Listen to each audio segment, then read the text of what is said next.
Good morning. Our third guest is on the way, and then she's going to be sneaking in the side here. But I thank you for being here, and welcome to another Communication Week.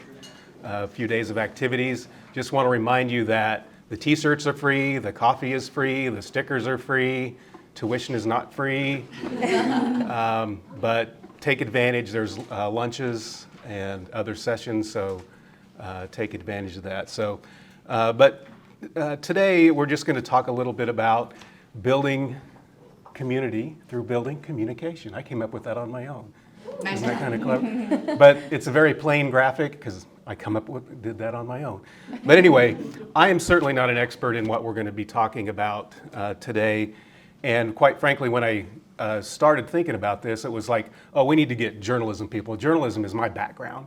Well, I've learned that it's more than that. It's marketing, it's advertising, it's all kinds of things. It's just getting good, trustworthy information to people who need to get that information.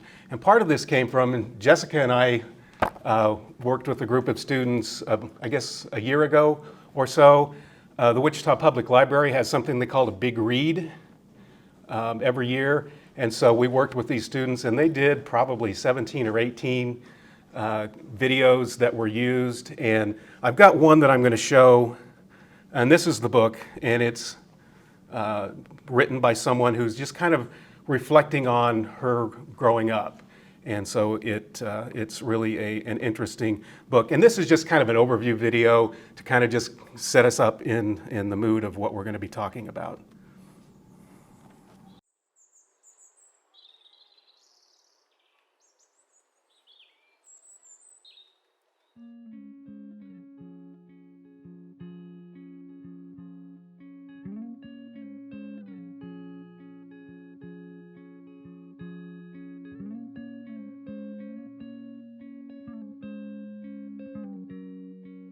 We didn't always live on Mango Street.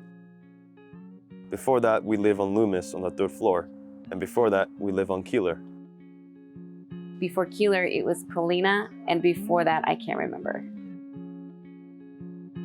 Pero de lo que sí me acuerdo es de un montón de mudanzas. Y de que en cada una éramos uno más.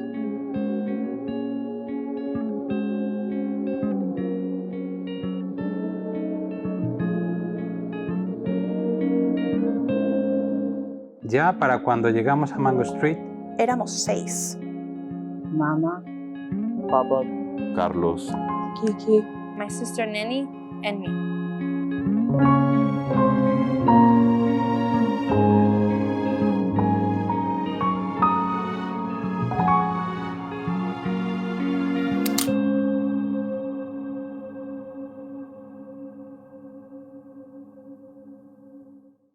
That was a little clip from the book that those folks, and a lot of those people are the ones that were used in the project. And you know, as I get older, I can get a little choked up pretty easy, and I've seen that many times. But I just look at the faces of the kids, and it's like, oh, that's all I want is for people to be happy, healthy, and safe. And a lot of that can be done through communication, and we've got varied backgrounds of folks. These two are graduates of the Elliott School, and they have journalism in their background and other things.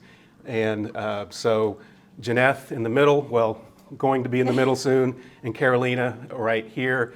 And rather than me just going through a rundown of you did this, you did this, you did this, to me it's important, especially with students, that, you know, it's a journey. You're in a different place than where you started right out of college. So let's just take a few minutes, and you're going to have to hold the microphone because we are recording this, and you guys are used to holding a microphone, I guess, with your background. But Carolina, why don't you just start us off and just, you know, your where you grew up and the process of going to school, and then your first job, and then your second job, and then back to where you are now. Okay, I'm gonna talk for a while, probably. No, I'll try to make it short. But I was born in Mexico, actually, so when I was 8 years old, my family and I moved to the United States. We actually lived in Idaho for 7 years. Everyone's always like, Idaho, like, why Idaho? And I'm like, I don't know, like, I guess there was work there, so we lived there. And I remember when we moved here, Obviously, I didn't speak the language, so it was really challenging, even as a like small child. And I remember like just growing up, what I really loved to watch every night was the news in Spanish, and it was Univision. And like I just love that. I rather watch that and like the novelas than like movies or any other show. And so I grew up watching Jorge Ramos and Maria Elena Salinas. Those were basically my idols. Like I wanted to grow up and be like them, and that's where I grew my love for broadcast news. And I never really knew like that's something that I could do. Like I just saw them like the same way that I see actors or actresses. Like I didn't really think that was a career anyway. But when I was a sophomore in high school, we moved to Wichita, and I went to East High. So I've been here ever since then. And honestly, like when I was in high school, I didn't really know what I wanted to do. I had a lot of teachers in my family, so I was like, maybe I could be a teacher, maybe I can, I don't know, like I just didn't really know what I wanted to do. So when I got to college, I actually went to Butler Community College first. And because I got a lot of like a scholarship opportunity, and I was like, why not make it easy for me and like not that much school debt. So I decided to go to Butler Community College first. And I was just in the liberal arts career because I didn't know what I wanted to do. And like, I remember I was working for this Mexican business when I was a freshman in college. And it was like, they sold cowboy boots and like cowboy hats. It's called El Amigo Western Wear. And when I was there, the owner was like, I'm trying to, because it was a new business, so he was like, I'm trying to get my business out there. Like, I'm going to do a commercial for the Spanish news or the Spanish channel. And I was like, he's like, do you want to do it for me? And I was like, I've never done that, but sure. So he made me write the script for the commercial, and like, I'd never done this. And he made me be like the person that was like presenting the commercial, and like the people from sales came, and I was just like, okay. And they were like, you actually did a good job. They're like, well, you should work for TV. And I was like, that's a thing? Like, I can do that? So I remember I told my advisor at Butler, I was like, yeah, this happened to me. And then she's like, did you know that we have like a radio and television program here at Butler, and like they'll pay for your books and tuition? And I was like, oh my gosh, like really? That was like life-changing for me. So I applied and I got it, and like I went through Butler. Basically, like everything was paid for. And I loved it. Like we got to do stories. We had a little TV studio, and like it was awesome. And then after that, I transferred to Wichita State. So by then, I had a small child because I got pregnant when I was 19.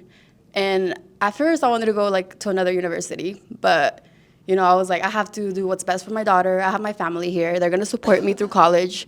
So I transferred to Wichita State. And that's when I met Kevin Hager. I took his TV production classes, and one of the things that I think really helped me when I was in college was just doing internships. And one of the first internships that I did was with Channel 12, KWCH. So I worked there, and when I was when I was interning, because I didn't get paid, it was just for college credit. When I was interning there, they still had Univision. They had a partnership with Univision. And basically, like most of the time that I interned, I worked with Univision. Like I didn't really work with KWCH. It was just Spanish. So they taught me how to produce the Univision newscast, and they even let me like report on some stories. So I was even like on TV, and that was super cool for like a college student. I was like, I get to be on TV and like produce, and it was fun. So I was like, I really want to do this. Like this is what I want to do. So that just kind of I guess that helped me realize that that was what I wanted to do, because I know like internships would really help. So for me, it helped me a lot. And then the next semester, or the next year, I believe, I did an internship with Cake. And for my internship at Cake, I worked with one reporter, and she always let me shadow her. Like she would always take me with her along this, like her stories, and she even let me like do stand-ups and like, you know, try to act like I was on TV. So that was really fun. And so I got to do that side of that, because at the first internship, it was more like producing, and then this one was like reporting. And then, yeah, it was really cool. I still wanted to do it. And before I graduated, actually, the news director for KWCH, she reached out to me, and she was like, we want to hire you like part-time as a producer. And I was like, oh, that's awesome. Like I haven't even graduated yet. And like, that's my foot in. So I was able to work for KWCH before I graduated. And by the time I graduated, then they offered me like a full-time, half reporting, half producing. And I worked there for 3 years. It was a good time. It was challenging, of course.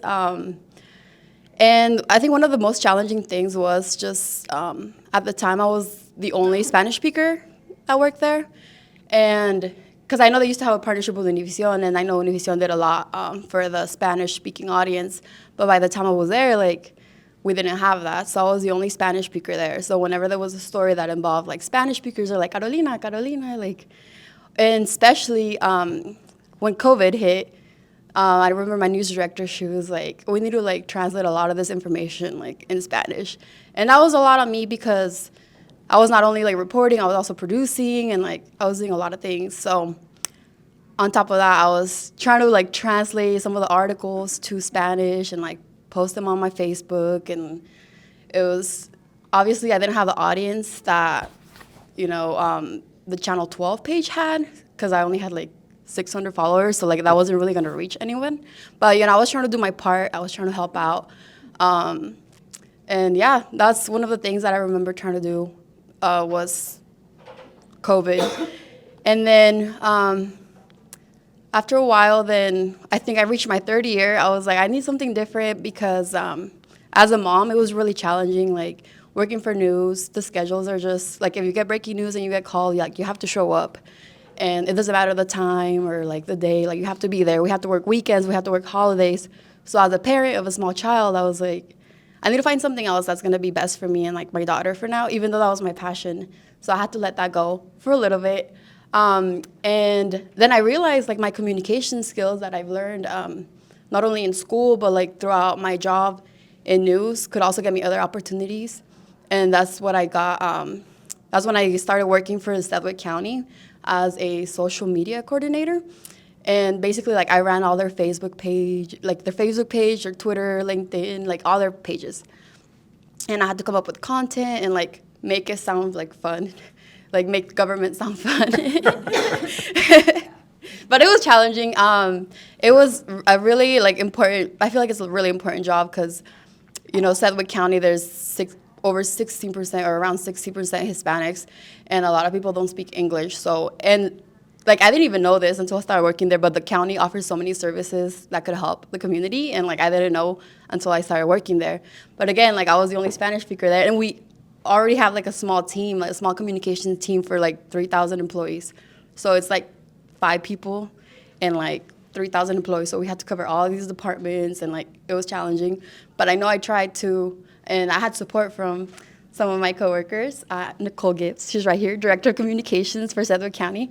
So we worked on like translating some of the information on Facebook to Spanish. And like I remember one time also like there was a tornado in Andover, and we had to get called. It was like, I don't remember, but it was like in the evening, and they're like, you need to show up to the Emergency Operations Center right now.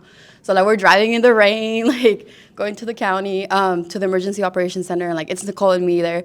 Nicole's writing the press releases and like sending them out and like posting them on Facebook, and I'm over here trying to like translate the press releases and post them on like Facebook, and it was just, you know, it was challenging, but it's really important to do that. But yeah, so I did that for a little bit, for a little less than a year, and then I got appointed by Governor Kelly to work for their Hispanic Affairs Commission. It's the KLAC, it's Kansas Hispanic Latino American Affairs Commission. It's a long name, but I was the interim executive director, so it was just temporary, and they needed someone that was going to help them with their communications. They wanted someone with their communications background for that time being, someone that was going to help with their Facebook page, someone that was going to help like with interviews and stuff. So like I did that for a little while, and then I went back to news. That's what I love to do. So in January, I started working for Gray TV. So Gray TV is actually the parent company of Channel 12, which is KWCH. They own like 180 TV like local stations all across the country. And basically I got hired to be a regional news producer, And like, this is a really new program. It was just started like last summer, so like a little over a year old. And I work from home, so it's really different than what I used to do in news. So I work from home, and there's only 11 of us, but we're all across the country. So like, I have coworkers that live in like South Carolina, LA. They live in like, well, there's actually one coworker that I used to work with at KWCH, and he lives in Kansas City. So that's the only coworker that I already knew. But I actually met all of my coworkers over the summer because we went to this conference in Florida, so I've met them in person for the first time. And it's a program where we're basically assigned 10 stations in our time zone. So I don't even work for any stations in Kansas. Like, all my stations are mainly in Texas or Oklahoma, Arkansas. So I have 10 stations, and we fill in whenever they have like a producer shortage, like somebody quit or somebody went on maternity leave, then we jump in and like we help them produce for the time that they need us. It's not like we're gonna be working for like 3 stations a day, but they're gonna book us. Like, they have to book us with like 2 weeks, 3 weeks in advance. And yeah, then we work for them as long as they need us. And honestly, like, I've only worked for like 2 stations, even though I have 10. But like I said, it's a really new program. And like, when I was in college, I would never expected to work like from home for news. Like, that was not like a thought in my head. Yeah, it's crazy. And but honestly, like, as a parent, like, that's a perfect job for me right now because I get to do what I love, which is working in broadcast news. And then I work from home. I don't have to work weekends anymore or holidays. So, you know, it's like a better opportunity for me. So that's what I'm doing right now. But yeah.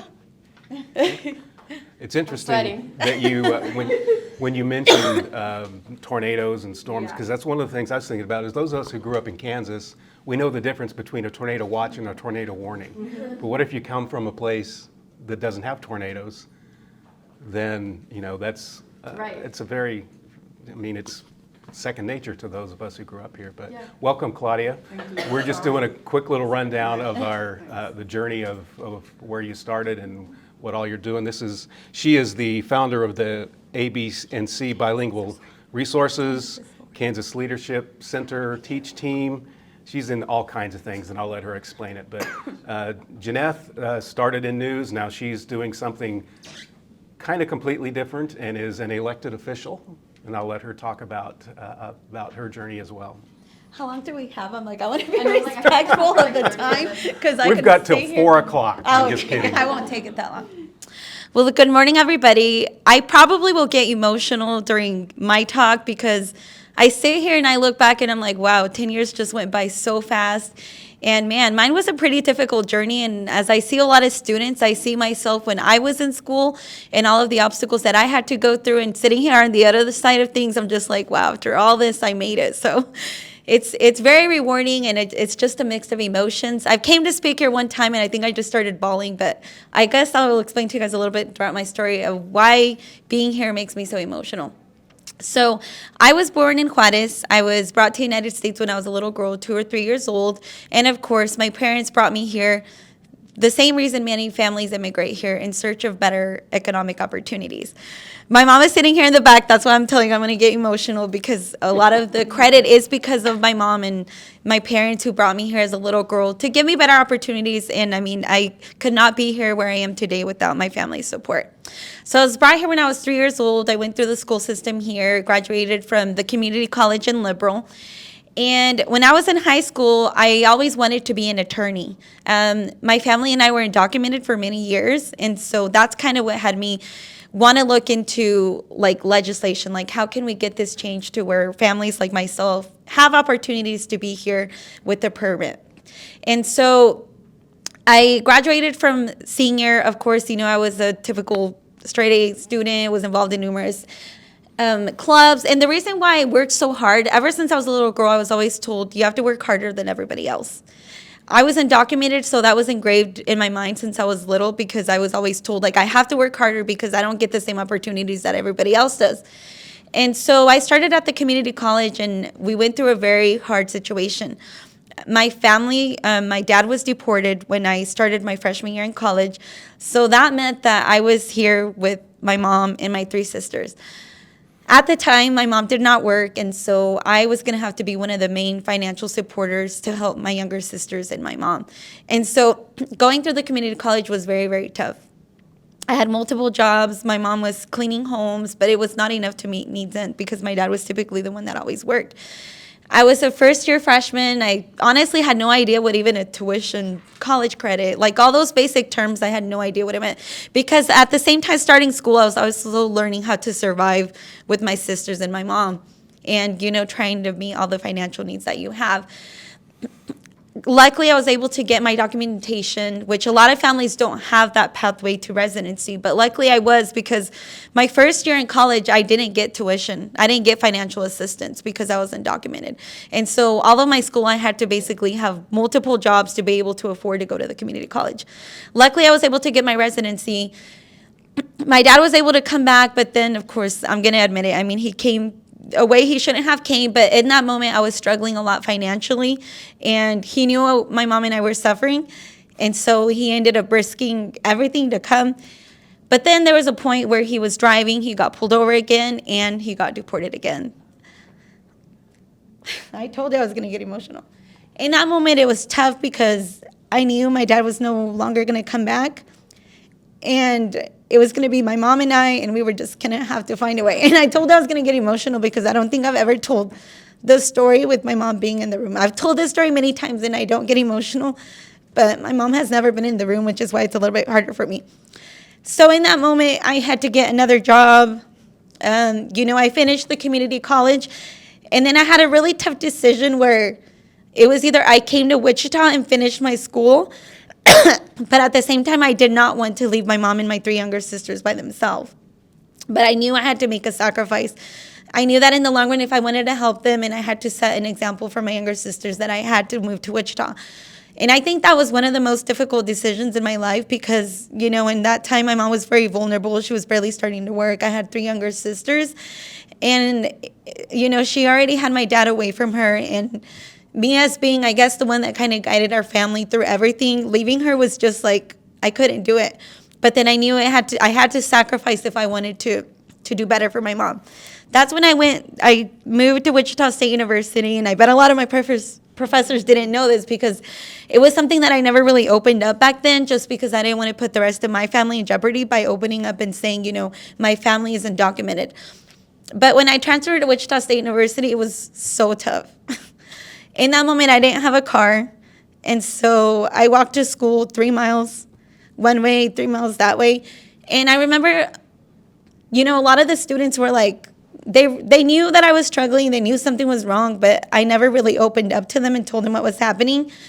But it was tough because some days, it was cold, others days it was snowing, but I had to walk. And at that time, instead of getting a car, I was like, no, I have to help my family financially, so I'd rather send it to them. So I want to say for like the first 6 months when I started at Wichita State University, I walked to school. And for me, it was kind of like a lot of mixed feelings because I'm like, why don't I get to be like a traditional student like the rest? Like I would see my friends hanging out. They would get to go to like parties. They would get to go hang out. And all I could do was work and go to school. And I also had to get multiple jobs to be able to afford school and to be able to help my family. So many times as I was walking to school, that's why when I drive by that road, I get emotional because I can't tell you how many times I wanted to give up. I wanted to quit because I was like, I should just move back home. Like, what am I doing? Why am I even trying to go to school? Why am I even doing all this? I should just go back home and quit school and help my family. But, in my mind, I always remembered, we brought you to this country so you can achieve great things. We didn't bring you to just do mediocre things. Like we brought you into this country so you can accomplish all your goals. And my mom was a big pillar in why I made it. I called her, I don't even know how many times, probably crying every day. And she would cry with me because she would tell me, I wish there was more I could do for you. But, this is our situation and we have to find a way to get out of it. So the hardest 2 years of my life, I worked, I walked, I went to school, I did my homework. I had 2 jobs and I ended up getting 3 jobs. I helped my mom financially. I was a part of extracurricular activities. We had Studio B. I mean, it was like a really tough 2 years. But in the end, I don't know, with God's help and with teachers who were there for me and with my parents' support, I was able to make it. My last senior year, that's when I got an internship with KWCH. We were starting Univision, which was our first Spanish newscast in Kansas. And I started off as an internship, and then I got promoted part-time. Then I started as a producer, then I started doing on air. I also worked for a nonprofit called Sunflower Community Action. They did a lot of work to advocate for immigrants. So I also worked for them as their PR director for about a year. But I always had multiple jobs. So I worked at the TV station. I worked at AT&T full-time. That was the one that really paid my jobs. And then I worked for Sunflower Community Action. And so I did a combination of all these because I wanted to get the experience. AT&T paid my bills, and Sunflower Community Action kind of fulfilled my advocating for immigrant rights. And so I did all that for about my last year.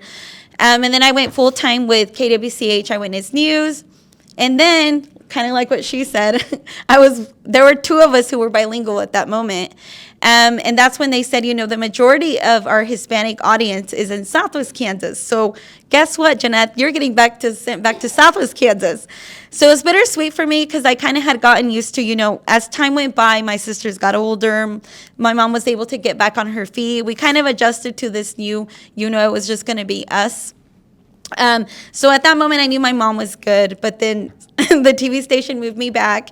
And so I was able to go back, and I covered a pretty big region. I did KWCH English News, and I also did Univision Spanish News. It was pretty tough because what I thought was going to be one story one day, you have a big territory. So for KWCH, I covered Southwest, but for Univision, I covered Western Kansas. And so essentially, I was working for, even though it's a partnership, I was really working for two different TV stations. And I was also working for two completely different audiences. And that's something for me, I guess, that I learned. The way I would write one story for KWCH News is not the way I would write my stories in Univision, because the audiences are different. And something that I've learned too is you have to meet people at their level.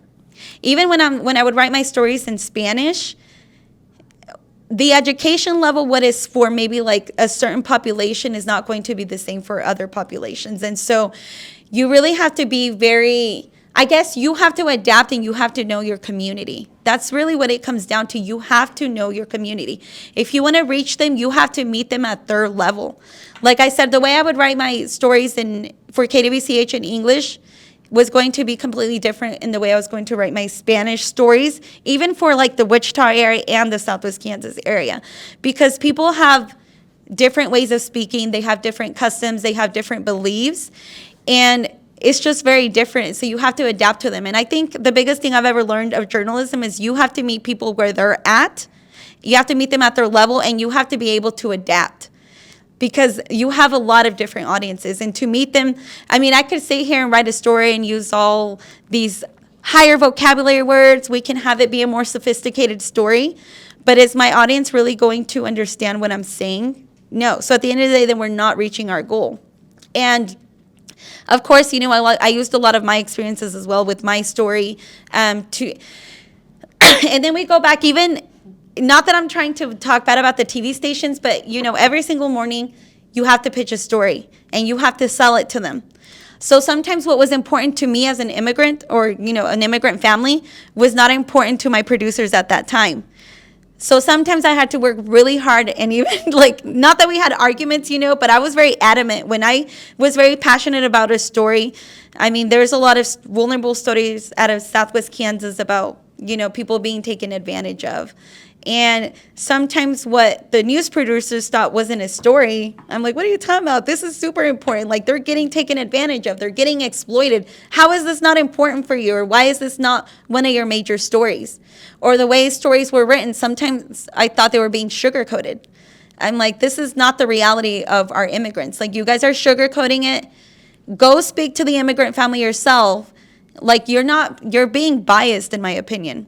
So that's why I feel like it's very important that you have people that speak multiple languages in the media world, so that you're actually able to get a full story where it's not biased. Because when I was there, to be honest, I feel like sometimes stories were biased. And sometimes it wasn't like the news reporter's fault. They weren't doing it on purpose, but sometimes it's because they weren't understanding or they weren't able to connect with that family, which is why it's very important when you speak multiple language. You have a bigger advantage, and you have an opportunity to write a story where it's well balanced and not, biased from one side to another. Which I could go into that forever. I know it's supposed to be speaking about myself, but yeah, like I said, if there's anything I've learned is you have to meet people where they're at and you have to adapt yourself. Because I started in Dodge City, then I started going to Garden. Next thing you know, I was going up all the way to Goodland, Kansas. I mean, I was being sent everywhere. And people have a misconception that you're out in the country, nothing happens out there. That is not true, guys. Stuff happens out there all the time. And sometimes, unfortunately, because, we're so far away, the TV stations aren't able to catch these stories. But that's just as important as the metropolitan area, the metropolitan part of the state. And so that's why it's very important also that you have those reporters out in Western Kansas, so you're able to get an accurate idea of what's happening all over the state. So I did TV for some time.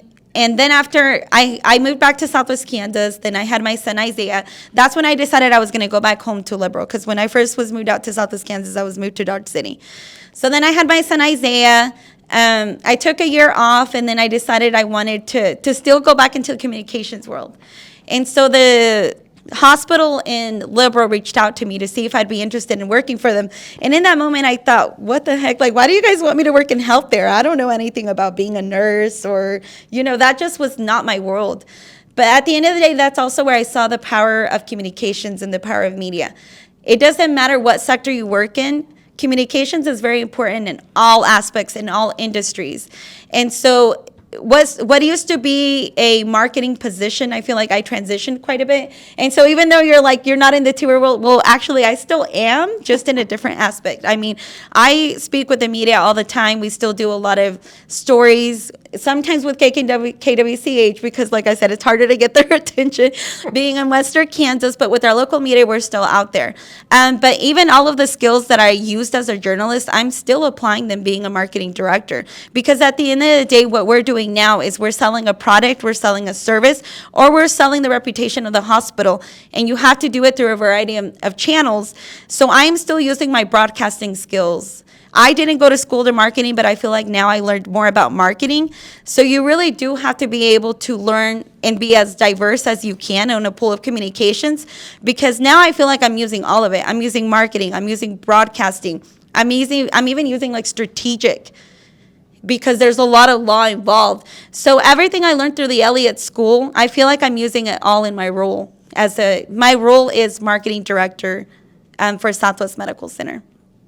So that's one of my hats. I'm also an elected official. And so of all the obstacles, because I could literally sit here and go more in depth about my immigration story and how we went through so many hardships, but there's a lot of families who are still facing that. And so that is, I guess, what led my passion for wanting to run for an elected position. And so it's pretty exciting. I'm the first Latina in Western Kansas to get elected. It's pretty crazy. You would think, Southwest Kansas, the census says 67% is Hispanic. In my opinion, it's 75 or higher. Not everybody fills out the census. The majority of Garden, Dodge, and Liberal, the majority of the population are Latinos, which is why Spanish communications is very important. Yet, a lot of the boards across the state, including Southwest Kansas, do not reflect the population, which is why it's important that you have diversity and you have more people running for office so that they're able to connect. And so to me, it's crazy that I am the first Latina of all the years to be elected, because like I told you, the majority of the population there is Latina. So in my opinion, it was important to run. One, I had two goals. I'm like, of course, we want to win. Who doesn't want to win, right? But if I don't win, if I can at least encourage more people to run for office, so you have more of a diverse panel and you have more people to choose from, then I've met my goal. And so one, I feel like I met both of my goals, because one, I won.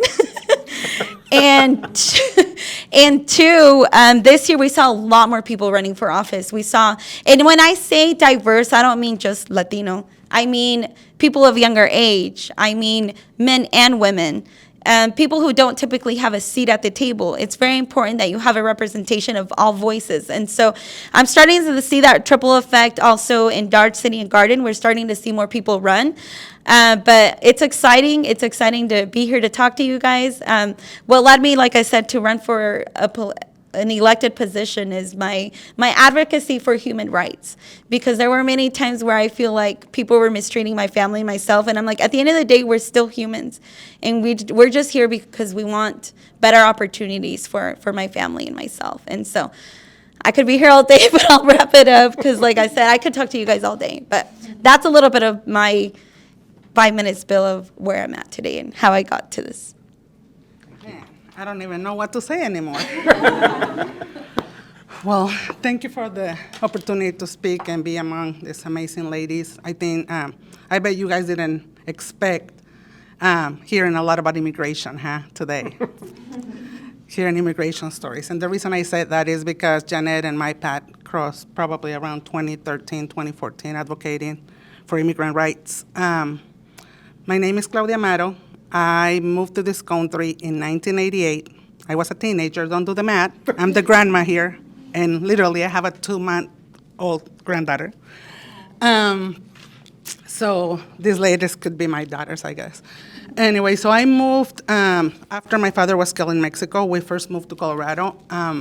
That's where I graduated from high school.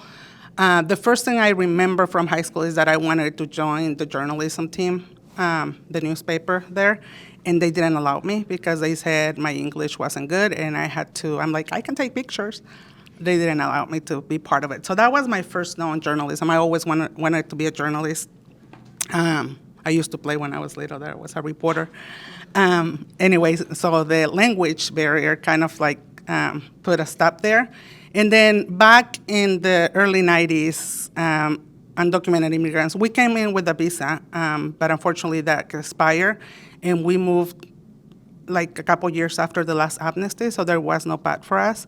I was the oldest of 5 sisters. I had really good grades, so I was really hoping that the grades will make a miracle for me. And then by the time I graduated from high school, we moved to California, and I tried to go to universities for journalism, and it just didn't happen. They will ask me for my green card, and I will just go home and cry. Luckily, I found a private school in Hollywood from Latino teachers who were doing broadcasting and journalism. So I did a full-year certification with them through radio, and that's where I fell in love with radio. Although I really like to write, I don't know if I'm a fan of TV or me being in TV, but I really fell in love with radio and journalism, and I had great teachers from Colombia and Mexico. And then right after I finished that certification, we moved to Kansas, to Wichita. My stepdad works in the aircraft industry, and that's how we ended up in Wichita. I was like 18, 19 when we moved here. It was the mid-90s. Again, don't do the math. We're okay like that.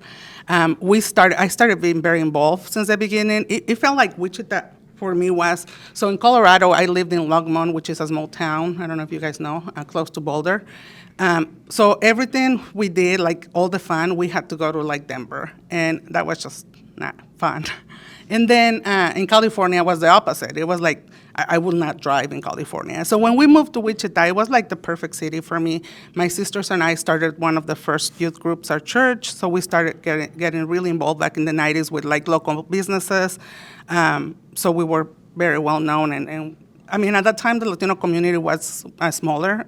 It was like a big boom of Latino businesses on 21st Corridor, and like Paleteria La Reina were just starting. So we kind of all knew each other. And then I met my husband, I got married, he was undocumented too, and my son was born here. And then in 2004, like I used to read the newspaper a lot. Like I said, I was very involved at the time with the mayor, with the city.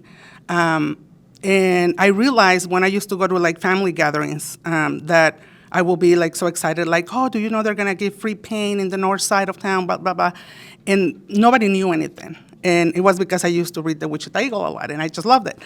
And that was kind of sad. I from that moment, I felt like the Latino community in Wichita, we were living kind of blind. I mean, like not knowing anything.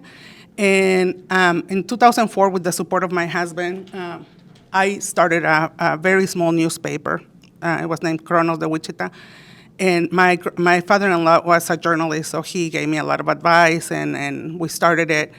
Unfortunately, like, we didn't have the money, and my son was only like 4 years old. So another newspaper came on board, and that just kicked me out. And I was like, well, at least I motivated someone to do a newspaper. Unfortunately, I think the newspapers after Kronos, and I'm not bragging, they didn't have a lot of local information. They just will buy news from like Notimex or some of those agencies, and a lot of advertisements. So I never saw, again, that kind of gap filling in again, because I used to be like, at the police press conferences and all the stuff. Anyway, so in 2000, the newspaper was in 2004. In 2005, my husband, around that time, they removed driver licenses from undocumented in Kansas. So we were left without the driver license, and my husband was pulled out by a police officer on the north side of Wichita. He was going to work, and he didn't have a driver license, so he was turned into immigration. So I got a call that day, that call that you never want to get, where they said, your husband has been arrested. They didn't tell me who arrested him. And they actually took him to the Epic Center, which I didn't know what was going on. So at that time, I had a good relationship with the Wichita Police Department. So anyway, they didn't tell me what it was. So I remember driving. I left my son in the kindergarten, and I was driving there to the Epic Center. And I was like, I should get an attorney. And I'm like, wait a minute, but what attorney? I don't even know what he's there for. So I'm just going to go there, see what's happening, and then I hire an attorney. I got there, these people introduced themselves as police officers. So they said, hey, you're Hector's wife. We just want to ask you some questions, and you can take your husband with you. So I trust them because, like I said, I had good relationship with the police. I got in there. They interviewed me for like 30 minutes or more. I don't remember.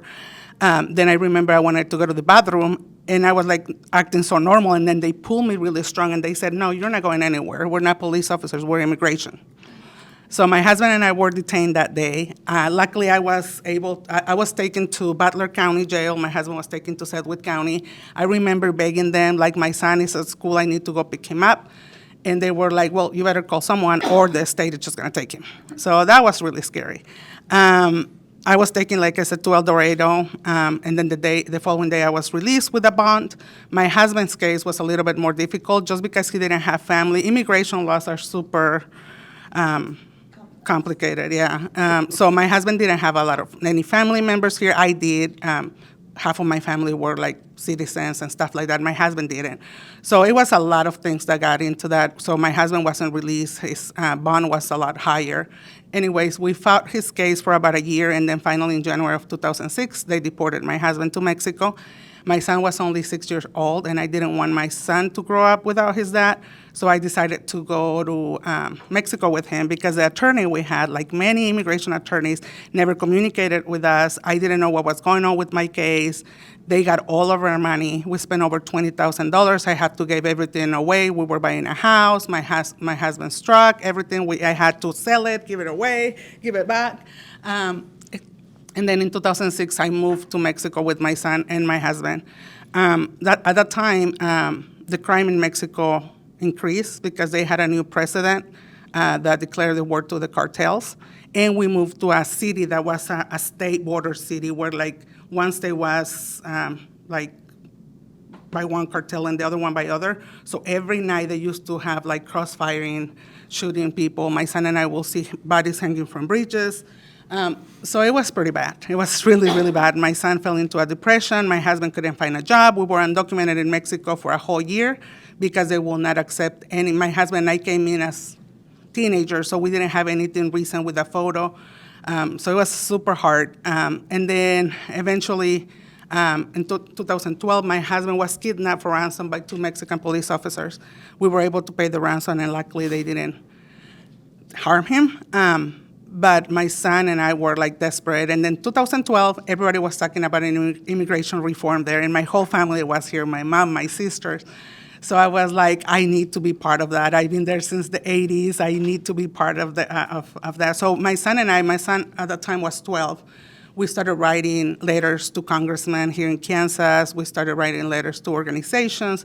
And then finally in 2013, at an organization of dreamers, I don't know if you're familiarized with that term, they were fighting for the DREAM Act and all that. So they came across my story and they invited me to be part of a civil disobedience, and that which happened in the summer of 2013, exactly 10 years ago.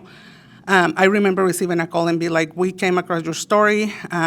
8 of us are going back to the country. We want to raise awareness that President Obama is saying that they're just deporting criminals, and that's not the reality. So we're organizing a big civil disobedience. So I didn't know those people, but I said yes. I remember I didn't want to tell anybody because I knew they were going to say I was crazy, except my husband and my mom. So I called my mom, and I remember she's like, but Claudia, I was just praying for a little window in the law for you. And I'm like, Mom, this is a little window, and I'm going to try it. So I remember the same night, my son and I left Mexico. We went to Nogales, and it was like, I guess, 3-day and night extensive. Like, we were like training with, we had attorneys, we had priests, we did a lot of spirituality, and it was the whole movement, the whole Dreamer movement was based on the civil rights movement. So we did a lot of, the sit-ins and a lot of the stuff. The people who organized that were the ones who started the sit-ins and all that. So anyways, we were preparing ourselves at the border. I remember seeing my 13-year-old son there at 4 o'clock in the morning, almost fell into sleep, and I kind of felt sorry, but then at the end of the day, I don't regret it. Although my son is a U.S. citizen, he now knows exactly what an immigrant goes through. We did the action. We presented ourselves at the border. They call us the Dream 9. It was 2013. We were all over the news. And then we dressed with our caps and gowns, presented at the border, and asked President Obama to let us come back home. We were detained for 17 days in an immigration detention center in Arizona, which we did a lot of that journalism. We were prepared. We signed those forms for journalists to come and ask any questions, because immigration, that's one of the things that they do. They like to do things in the shadows. And we decided to make our cases super open. So journalists came with us and interviewed us, and we got a lot of information out. For example, slavery is still in the U.S., where those immigrant centers, they get paid by the government. At that time, they were getting paid close to $300 a night. That center in specific has 1,500 beds, and they have a mandate on beds where they have to have capacity. And then on top of all that money getting from the government, all the labor inside is made by the detainees for $1 a day. So a lot of that information we were able to get outside. And then after 17 days, luckily, and a lot of activism outside, more than 30 congressmen signed a letter to President Obama, and they let us come home. My husband, that wasn't the end of the nightmare. My son was here because he was a U.S. citizen, and then I was able to come to Wichita. But then what happened with my husband?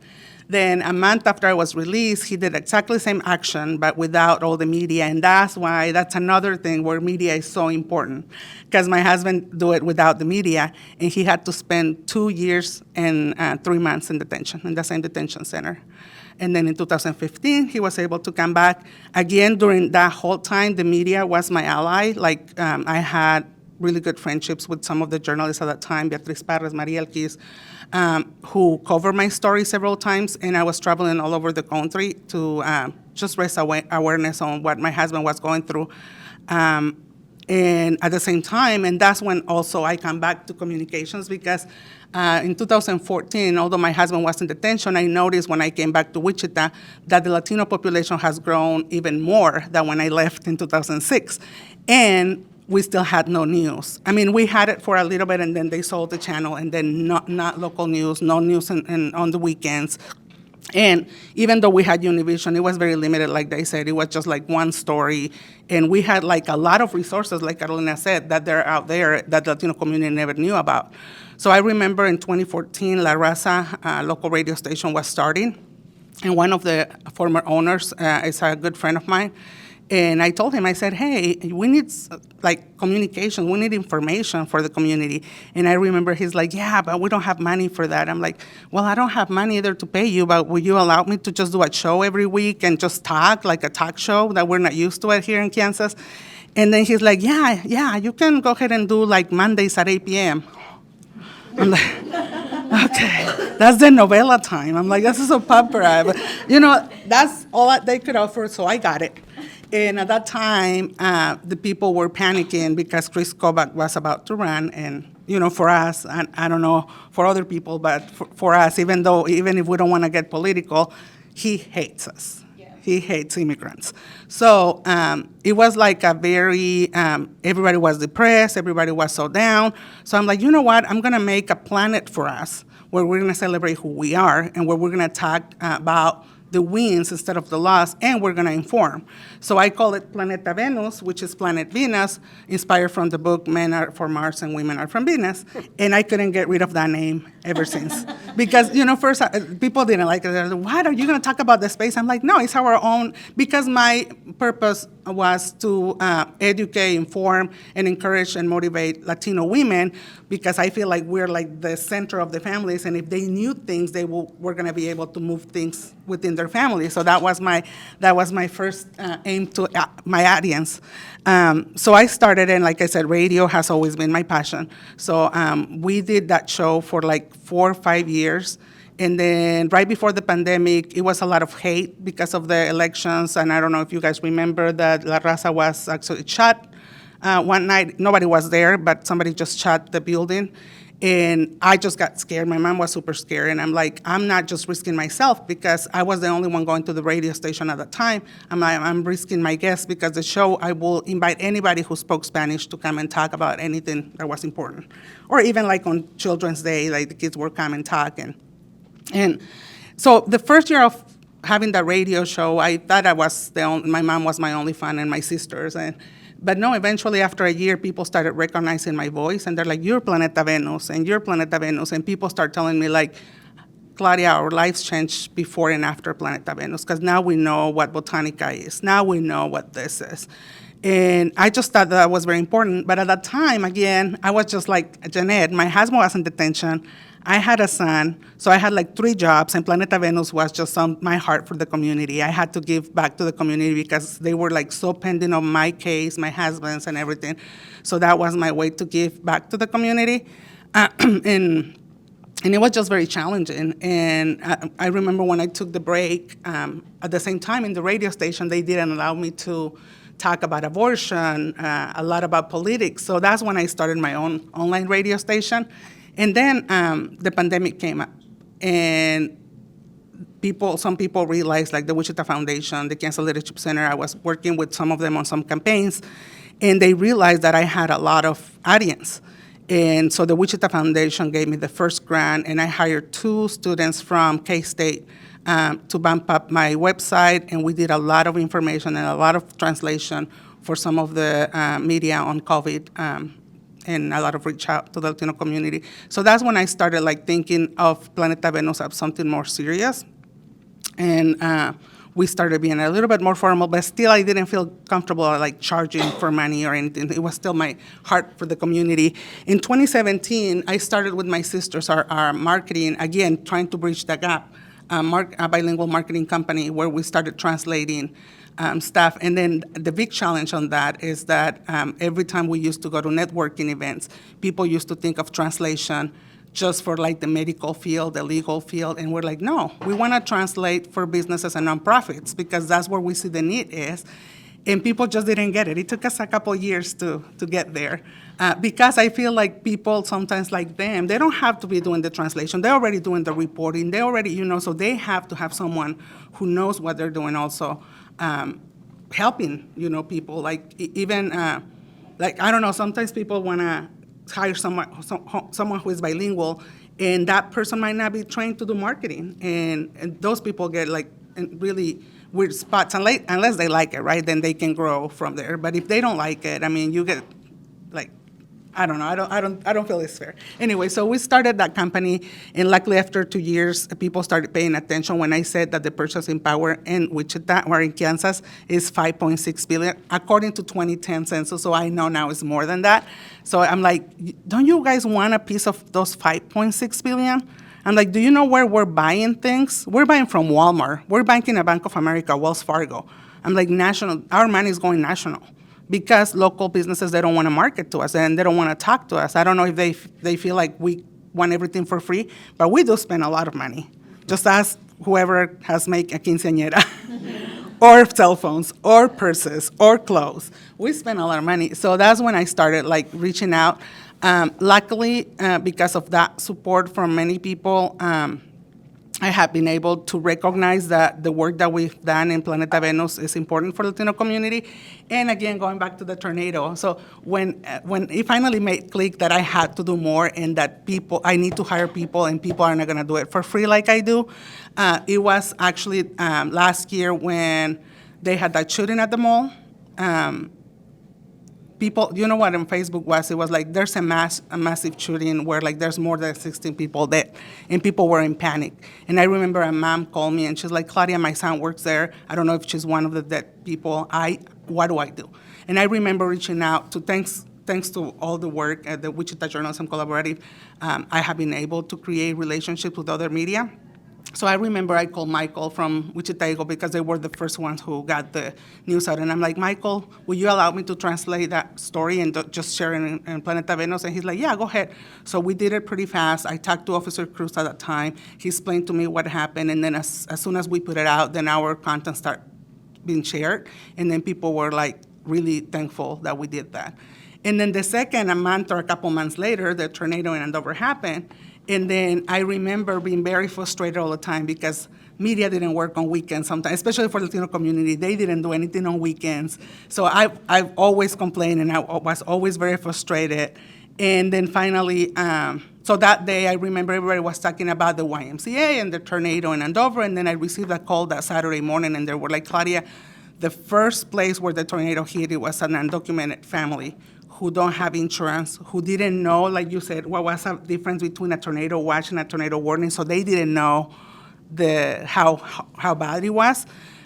Luckily, they weren't hurt, but they lost everything. And I remember driving there, because I live pretty close, driving there, and again, no media, all poor people in that mobile home area cleaning by themselves. All media wasn't at the Y.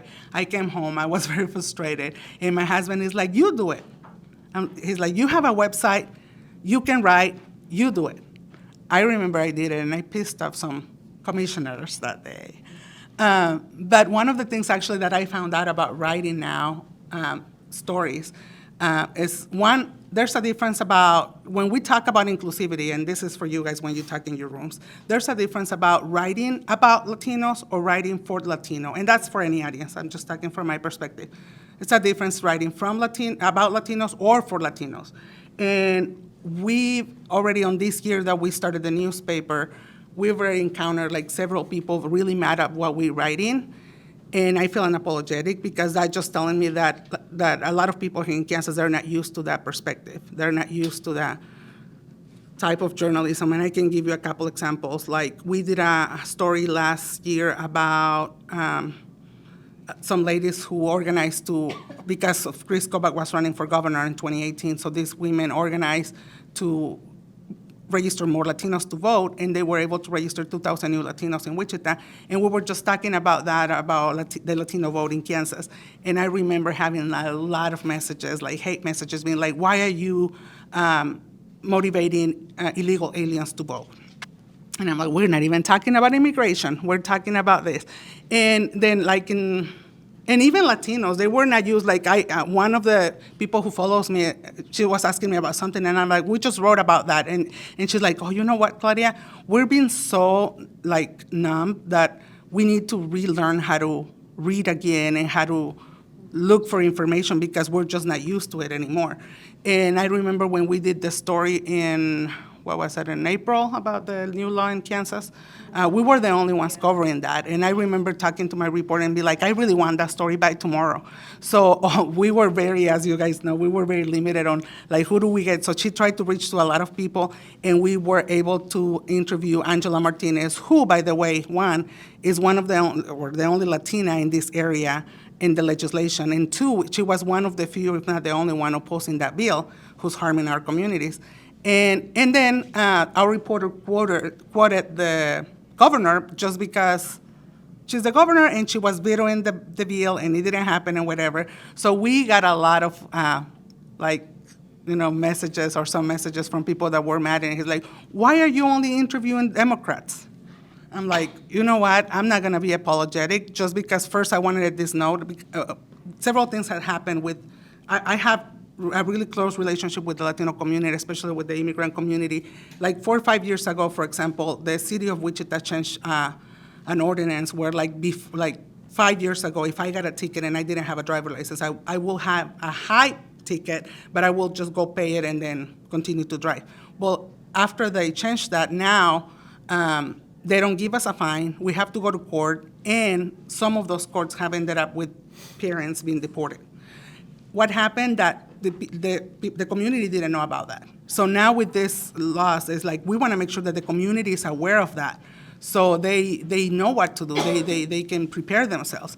So that's what we were trying to do with this law. And I remember at TikTok, I only used to have like 40 followers, and we posted the story. And then even the Latino community were like, no, you're a liar, you're a witch. They were calling me all kinds of names. Well, 2 days later, my Twitter went up to like 4,000, almost 4,000 followers because they realized it was true. So there's a lot of work, important work that still needs to be done. And a big part of what I feel so lucky and is to be part of the Wichita Journalism Collaborative, which also has been challenging for me because, again, I'm the only Latina there, and sometimes I'm the one that has to raise, like, have you asked this question? Did you ask them if they have that in other languages? You know, those things that I feel, and I invite you guys to have more communication with your peers. And I'm like Janeth, I'm not just advocating, of course, like, you know, my audience is Latino community, but as I travel through the state and rural areas, and I talk about inclusivity, I'm also aware that the Latino community, we're not just in one bucket. There's already a lot of diversity within our Latino community. We have LGBTQ in our community. We have people with disabilities. You know, we have more diversity than what you think. We have monolingual, bilingual, generational, you know, so it's a lot of more complicated and complex than what it seems like. And I feel like I'm already talking a lot, so I just wait for the questions. One thing that I just want to share is like the newspaper was an experiment because we understand that newspapers are dying. But everywhere where I go to conference and stuff in the country, there's a Latino, Spanish newspaper, which, like I said, I hate because sometimes it's more marketing than anything else. But I noticed that people still picking up the newspaper. So I remember when I was thinking about like raising my numbers on my website and my social media, and also trying to understand that not all Latinos are on social media, or we don't really like to check emails or like go a lot to websites. So I'm like, what should I do? So I was thinking it. And then I was like, maybe I can do a brochure with some QR codes, and then that way people will come. And then when I did like some study about the numbers, like brochures were more expensive than the newspaper. So I'm like, you know what, I'm gonna experiment. So it was a little crazy when I talked with the Wichita Foundation, who has been behind a lot of my experiments. And then I said, you know what, it's gonna be a small newspaper. It's gonna be monthly because I want them to be more hungry of it. And one of the things that I realized by going to conferences is that the Latino community, we are the most behind in digital skills. So that's another thing that concerns me the most, because to the rate that the community is growing, and if we're thinking that in 20, 25 years, Latinos are our leaders in our communities, or are gonna be leaders in our communities, and we're not teaching a lot of, because, okay, we're thinking like, okay, the younger generations, they're already going to school. But if we don't have the culture of like voting, digital skills in the home, sometimes we don't carry them with us, you know, and not all Latinos have the opportunities that we've had, or the greed, or however you want to call it. Like a lot of our kids, even if they're born here, all they do is graduate from high school and get married and go and work for McDonald's. And that's all they think. I don't know if you noticed when Carolina said, I didn't know that was a thing. I didn't know I could be on TV. So a lot of our kids, they don't see themselves because they don't see people like us in those positions. So all they do is just follow whatever the path their parents has, which is construction. You know, working in a McDonald's is better than cleaning, so things like that. So again, opening those spaces and letting them know that there's space for everyone is truly important. Thank you. We've got about 5 minutes. I've got some questions, but raise your hand if you have something specific you want to ask. Don't be shy. Extra credit, something. Go ahead. Yeah, I had a question for you. Yes. When you were talking about how you were kind of put in healthcare to report on that, how are you able to adjust to it? Because I know if I was suddenly put in healthcare, I would not understand a thing. Yes. So it's kind of going back to even just being a journalist. I remember when I got sent out to Southwest Kansas, they're like, now you're going to cover absolutely everything that's going to be in Western Kansas. I remember even one time and the thing is, you have to become an expert at everything you're talking about. So you have to do the research. And I think where I got that mindset is I was sent out to do a story about Milo, I don't know, some crop. Well, I accidentally filmed corn. I made a lot of farmers really, really mad. I mean, I had a ton of people calling KWCH, why are you talking about Milo showing corn? So ever since that, everything I do a story about or everything I'm talking about, I research. So it's really just adapting to it, researching it. There's still a lot of terms that I'm not going to sit here and tell you that I know everything I'm doing in healthcare right now, because there's still a lot of terms. And the medical world is very complex too. So at the end of the day, it's just learning and doing a lot of research. And the biggest thing is, do not be afraid to ask. Don't be afraid to ask, even if it seems silly or like you're embarrassed. Do not be afraid to ask, because there's a lot of times where I go and I talk to the doctors and I'm like, hey, we're going to do a story about this. I have absolutely no idea what it is, but you're going to have to teach me so I know about it. And so it's really just doing the work and researching. Thank you. Can I add something to that? Sorry, I know the question was for me, but I'm going to give you a tip with it's a leadership skills, which is curiosity, and she said it at the end of the day. Sometimes when I'm interviewing someone, I feel better if I don't know everything.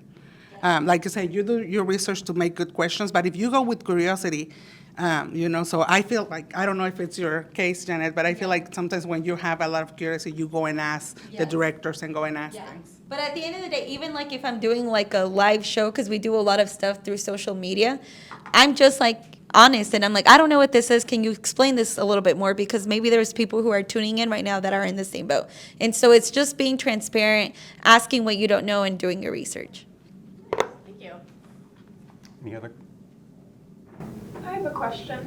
I haven't heard about this happening so much in like comms. I've heard about it happening in nursing, where someone who like took foreign language classes and has like a certificate in Spanish, if they're a nurse, they'll get paid more for their translation skills. But then like native speakers or heritage speakers don't get that because they didn't have to work to learn the language, but they're still doing the labor of translating. How do you like sort of balance like understanding that you have a skill that's valuable and that's translation skills, but also like obviously you just want to help people by translating? Anyone who wants to speak about that, I'm sorry. I guess the culture at our hospital is we have an official interpreter translator who goes around and helps. But at the end of the day, we're a small community-owned hospital. And so, yes, I'm sure our nurses could tell us, hey, are you going to pay me more to speak to that family in Spanish? But at the end of the day, I think it's all about you care about your community and you care about your profession, you care about helping people. And so in my part in Western Kansas, I'm sure all of the nurses can say, hey, we're not going to speak Spanish until you pay us more. But that's not the culture out there. At the end of the day, they're there to do the profession and they're there to help families and care for people. So I honestly think it just starts with you yourself. Because we could sit here and preach all these things, but every individual is their own person. And so it all has to do with what's in their heart and what they want to do. Yeah, I think personally it just depends, but I feel like most people that are native Spanish speakers or heritage speakers, they will do it because they care about the community. But I do know like some people that are Spanish speakers and they're like, no, I told them I'm not gonna translate, they don't pay me more. And that's like the sad reality about it is, we bring this skill that all these industries need and we don't get paid for it. Like I tried, I'm like, are you gonna give me a raise because I speak Spanish? I know like some interpreters get paid more, but they're like, no, like that's not a priority in our business, or that's not. So like if I do it, like I'm still gonna say yes, because I care about and I want these people to get this information. So, but I think it's unfair a lot of the times. I feel like Carolina said, a lot of native speakers, we learn to do it for free for our parents sometimes. So we're just used to that. But at the same time, I also feel like as we grow in our careers and as we understand, we value that's a set of skills that we have. Now, another thing is like not everybody who speaks another language can be a translator. So I have sisters who they're like, we're all bilingual and everything, but they're like, no, I don't like it, or I don't know how to like translate. So that's another thing. Like, that's one of the things that I was saying earlier, that a lot of the times, because we come from a Latino background, they want to throw us out there, and that's just not fair. So again, education plays a big part. Like, when we get more educated and we understand that that's a skill set, and also educating the community, like Alce Su Voz, a program that is right now that is talking about language access. When we know, if we work for like in the hospitals, like when we know the law that any institution in the U.S. who receives funding, federal funding, they have to provide another language, services in other languages, or an interpreter. Can I add one more thing? I think in the future, I do see as companies recognizing it also as a skill set, because now that I'm thinking about it, we speak Spanish, but like, for example, I have sisters who are not that fluent. And I know there's a lot of children in the school system. Unfortunately, I don't know what the gap is, but there are a lot of children who are not growing up, and I'll be guilty, including my son. Like my son, he can understand it, but he doesn't speak it. And so there's a lot of children who are in that same boat. And even as a mother who I'm trying to teach him, I don't know where the gap is. That I think if your primary language at home is not Spanish, it's also really hard for the kid to be bilingual, like actually bilingual where you can translate. Now, we could have conversations, but speaking like in a workplace industry, like bilingual person you need, I feel like there's going to be a big need for that in the future, because yes, there's a lot of Hispanic families, but that doesn't mean that the younger children are bilingual. Let me share with you guys something. They're called no sabo kids. Let me share. A couple of weeks ago, I was at a conference in North Carolina and I was talking to the people from Google News. And they were telling me that there's something going on. And I'm telling you because eventually, in many years, that's probably going to happen here. Or they're spending like $25 million or $1 billion, Google News, with California government and universities. Because one of the things that they know now is that most of the journalists graduating from schools, they're second generation, like second generation, who are no sabo kids, who speak mostly Spanglish. So Google News, with the help of AI, they're trying to come up with a tool, kind of like Google Translate, hopefully better, where like they can write in Spanglish and then it can translate completely in Spanish and English. So it's a cultural shift that, again, is coming. Coming soon. There's actually a story on No Sabo Kids, like actually journalist stories, so you guys can look it up. Well, we could go on and on, but we are running out of time. Is there somebody in this room next, do you know, Amy? Yes. Okay, so we'll, but thank you guys for, I mean, I learned so much, and you shared some very personal, emotional things that made me do a little bit of that. And I saw some out there as well, but thank you for sharing. You know, I've known you two for a long time, and I've been very proud of you, but that just, what I heard today went up the notch. I just met you, but I'm very proud of you as well. Keep fighting the good fight. And if you guys have a few minutes, if you guys want to, we can just go out in the hallway, and if you have things you want to ask or chat with them or things like that,